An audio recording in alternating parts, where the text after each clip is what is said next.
Hola, a continuación haré un breve resumen de los apartados que hablaremos en este video. El punto de vista sociocrítico y la investigación-acción.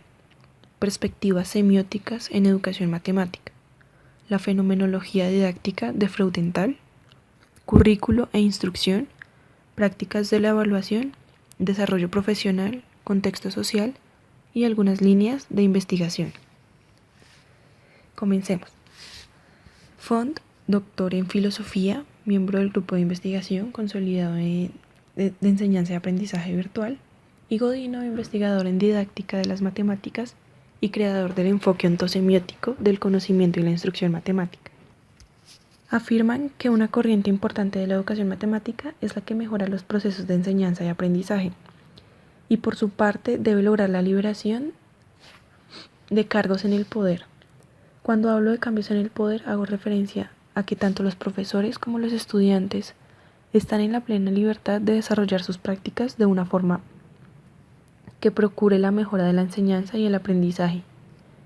Pues no solo se habla en este caso de conceptos abstraídos y memorizados, aquí se habla también de la capacidad de actuar autónomamente para lograr una transformación social, fomentando así la reflexión de las prácticas en el aula y siendo protagonistas del cambio para tomar un nuevo rumbo en la educación. En este sentido se habla de la educación matemática crítica, que es el estudio de la relación entre la educación matemática y la democracia. Este programa tiene como principal preocupación preparar al estudiante para ser un buen ciudadano, proponer las matemáticas como una herramienta social, que se ajuste a las necesidades reales de cada persona y no sea un mero objeto abstraído de un mundo irreal. Tiene en cuenta también los intereses de los estudiantes para asimismo ajustar la enseñanza. Para este punto intervienen también los conflictos culturales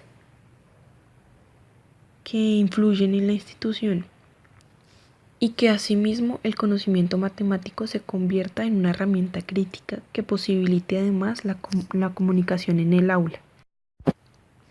Por otra parte, se tiene como preocupación la relación entre las matemáticas y la tecnología, ya que en este caso la tecnología, como herramienta que soluciona problemas de tipo lógico o simplemente por agilidad, también se puede convertir en un problema si no se le da un uso adecuado, pues se puede llegar a convertir en una distracción para los estudiantes.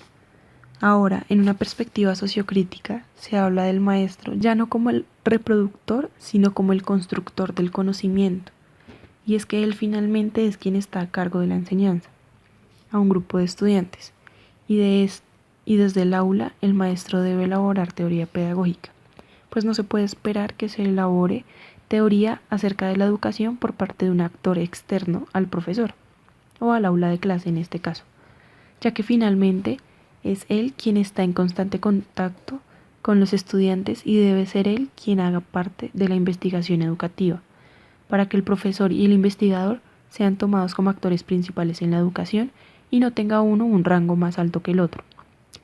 Pues la investigación debe ser una acción participativa que reflexione sobre la calidad de la misma, y es un proceso en el que deben actuar tanto maestros como estudiantes. Finalmente, esto se hace con un diagnóstico del problema, una planificación de acción reflexiva y una evaluación del resultado. Ahora se habla de las perspectivas semióticas en la educación matemática. Aquí se habla de la ciencia de los signos, que es la semiótica. Se habla de la semiótica como la comunicación entre individuos, ya sea de manera gestual o por signos. Esta describe y comprende fenómenos del aprendizaje y de la enseñanza. De aquí se habla de la actividad matemática como una actividad simbólica, teniendo en cuenta métodos y conceptos abstraídos y la implementación de artefactos tecnológicos que contribuyan al aprendizaje. Aquí también se habla del papel cognitivo que desempeñan dichos artefactos, pues modelizan dentro de un marco coherente, papel, estructuras, reglas, fenomenología, creación, lectura y construcción de signos. Esto es lo que abarca la semiótica, pues ya que no es extraño el uso de ella en las matemáticas, como un estudio, puesto que no se puede desligar, ya que en ella intervienen signos, símbolos, notaciones matemáticas que hacen parte de la comunicación en esta ciencia. También en este aspecto la semiótica se centra en los signos y su uso, pero contrario a la psicología, ella evalúa el contenido, destrezas y capacidades desarrolladas debido al conjunto de signos que se utilizan, conjunto de reglas y producción de signos, relaciones entre signos. Y finalmente se da un enfoque ontosemiótico.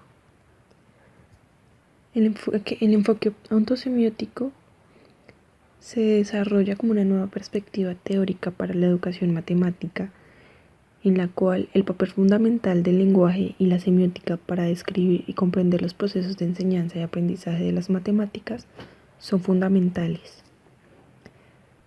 ya que se conciben objetos matemáticos y se llevan a prácticas para resolver ciertos tipos de problemas.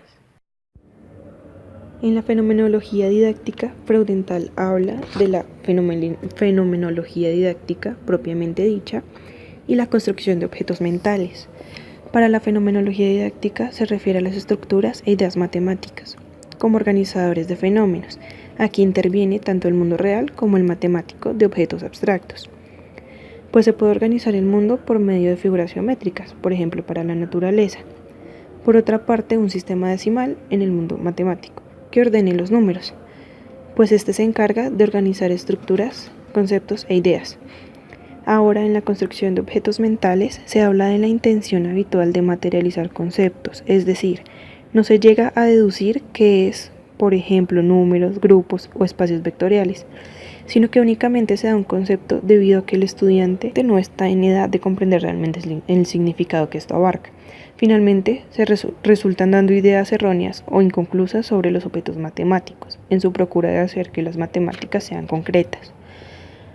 Pero la fenomenología didáctica tiene un enfoque contrario. Se buscan los fenómenos que necesiten ser organizados, es decir, que sea el estudiante quien de manera indagativa, por su curiosidad de aprender, genere sus propios conceptos, llenándolos de sentido matemático real, debido pues a que se hace una exploración propia y que sea él, en este caso, quien construya sus propios objetos mentales.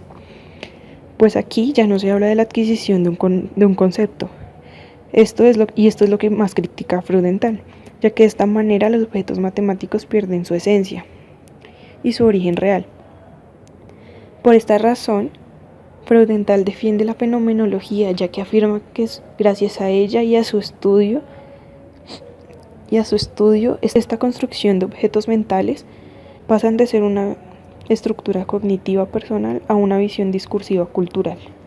Otras perspectivas teóricas y líneas de investigación relevantes. La investigación sobre la enseñanza y el currículo constituyen un área de estudio en la didáctica de la matemática de extraordinario interés, ya que para el mundo de la práctica el currículo y la instrucción son el centro de la acción. El texto inicia por el estudio de las aptitudes, con esto entender, comprender y mejorar la selección y estructuración de las ideas matemáticas a enseñar, la presentación de esas ideas a los alumnos y la evaluación de la efectividad del programa y del rendimiento de los alumnos. Con esto se muestra interés por comprender las combinaciones de contenido, secuenciación, estrategias y sistemas de impartición.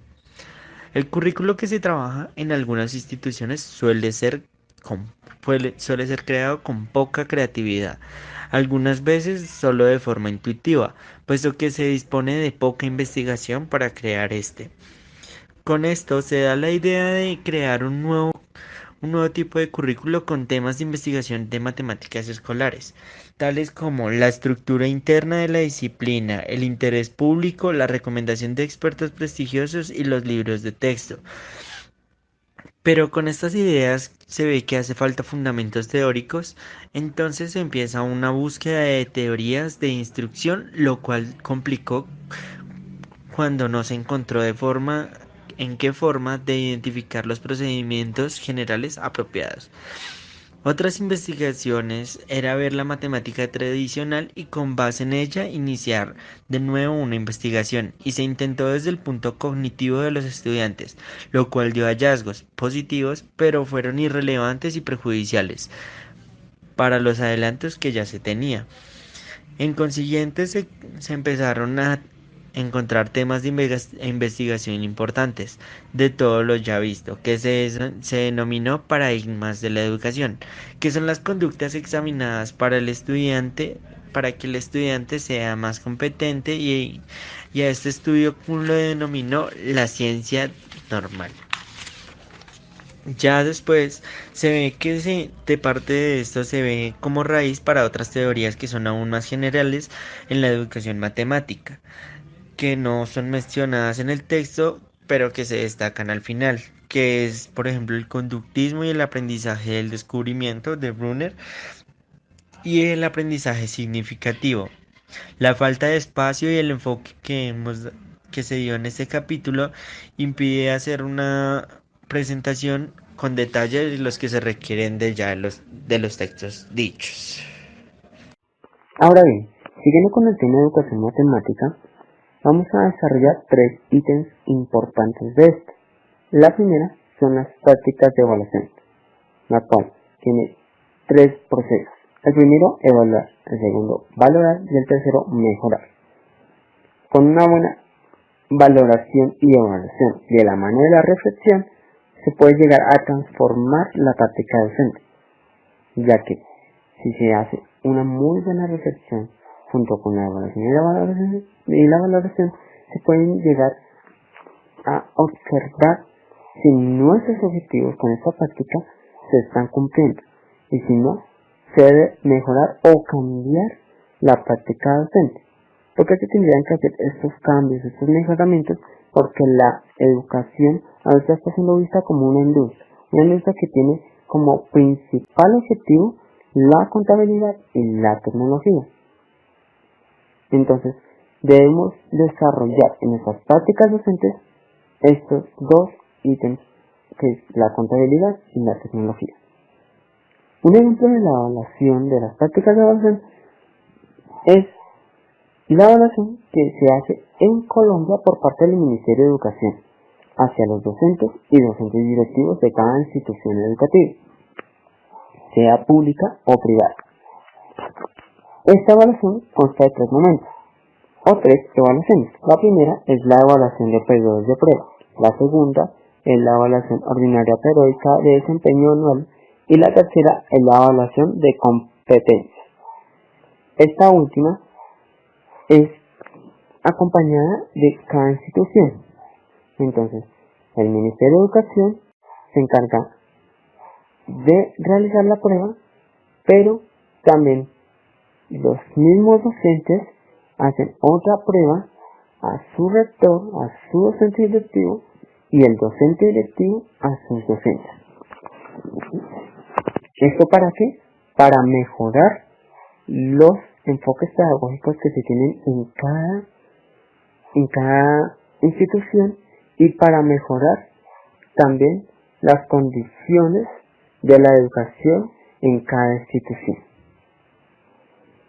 Ahora, pasamos al ítem de desarrollo profesional, donde se habla sobre la combinación del conocimiento matemático y del conocimiento pedagógico, y sobre una estabilidad entre el conocimiento y la enseñanza. Entonces, esa combinación de la cual se habla se debe tener muy claro, y por eso ahorita en las universidades de Colombia que preparan docentes, se está viendo que en sus currículos, desde el primer semestre, desde primeros semestres, introducen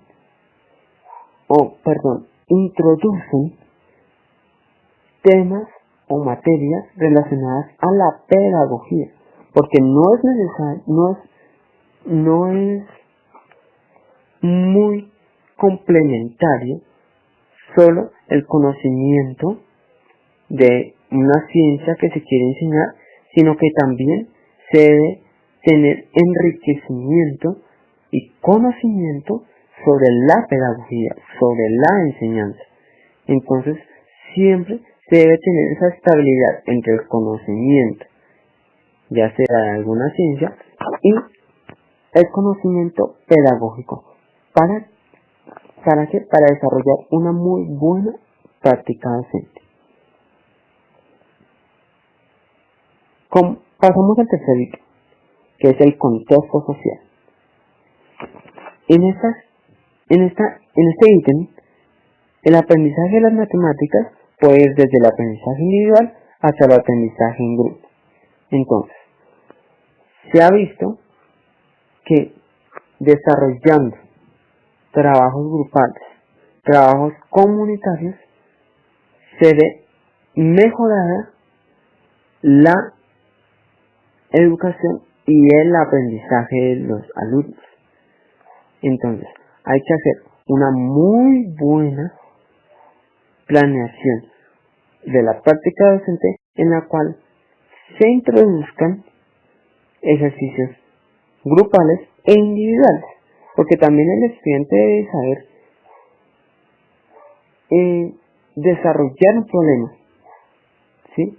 Y si no lo sabe desarrollar como nosotros pensamos que lo debe desarrollar, entonces él es capaz y debe ser capaz de desarrollarlo de una manera tal que él lo entienda y que se asocie a la sociedad en la que él está, en la cual él pertenece.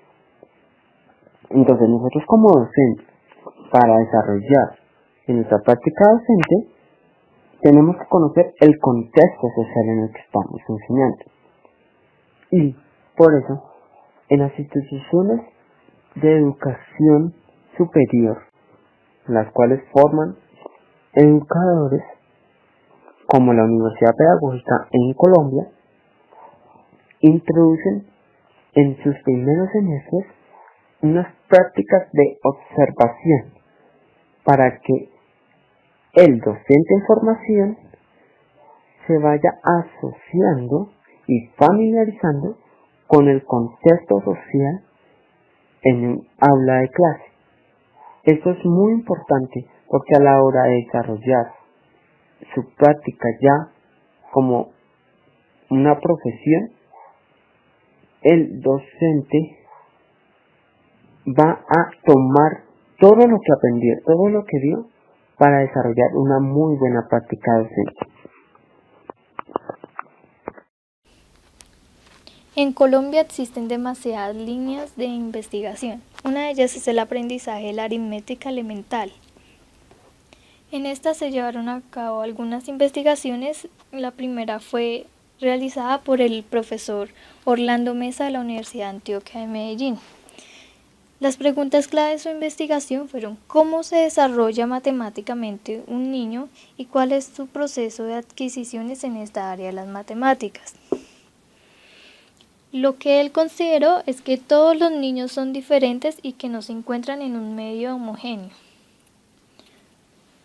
Una característica es que el niño asume una ideología particular frente a las matemáticas, ya que se encuentra inmerso en una cultura.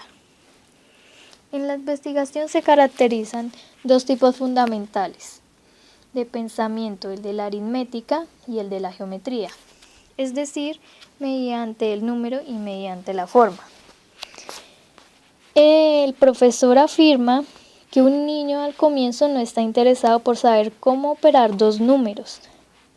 Lo único que sabe es cómo relacionar un objeto con sus propiedades y la manipulación con estos objetos. Estas acciones son las que se transforman en operaciones mentales y este es el pensamiento lógico, que es el primer pensamiento que se desarrolla en este artículo, y el siguiente es el pensamiento infralógico, que es cuando ya tenemos un panorama más amplio de lo que hicimos y nos preguntamos por medio de la observación cuáles son las esencias de las cosas. Una conclusión es que la mejor manera de enseñar matemáticas es aplicándola al entorno. También dice que según el magisterio, al niño se le debe permitir construir sus propios conocimientos. Pero para que esto suceda, el maestro debe saber cuál es el momento preciso para hacer la pregunta indicada, la actividad necesaria y que permita al niño elaborar su propio esquema. En la segunda investigación tenemos al grupo de profesores de la Universidad Javeriana, cuyo objetivo en su investigación fue comprender las etapas por las que pasa un niño para comprender el significado de los signos utilizados en un sistema decimal y mostrar la correspondencia entre los procesos intuitivos de los niños para hacer cuentas.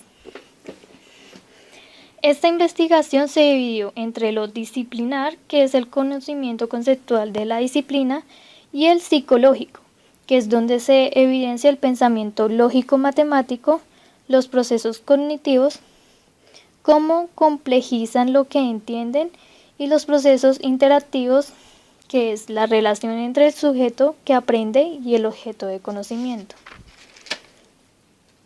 El tercero fue desarrollado por el grupo de profesores de la Universidad del Valle en Cali. Esta se divide en un análisis objetivo y subjetivo. Lo común es que ambos proponen crear un modelo que permita analizar las producciones efectivas al momento de resolver un problema. Los hallazgos y conclusiones que se encontraron tras esta investigación fueron que los estudiantes encontraron las respuestas correctas, pero no siempre los procedimientos eran los más adecuados. Se generó un gran impacto al incluir situaciones problema en los procesos de aprendizaje y una sola situación permite abordar ideas matemáticas, pero no lo suficiente para que el niño adquiera significativamente la comprensión de los conceptos, objetos y nociones de las matemáticas.